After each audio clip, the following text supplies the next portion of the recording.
Springview Middle School is a science class, and we're actually erupting our volcanoes today. So the students have created their own volcanoes at home, and they brought them to school, and we're adding vinegar and baking soda, and it's creating some pressure, chemical reaction, and it's coming out as the lava or the explosion.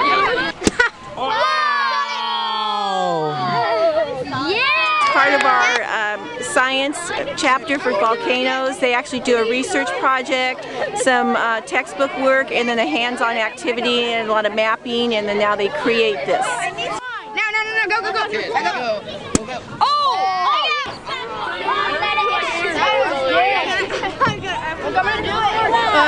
Yeah, this is some of the broken off clay. I put some animals in there to make it look like more realistic.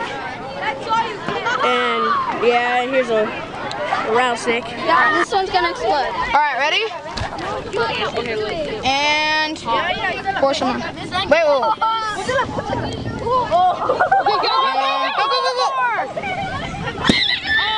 It's just kind of like a celebration of everything that we learned about volcanoes.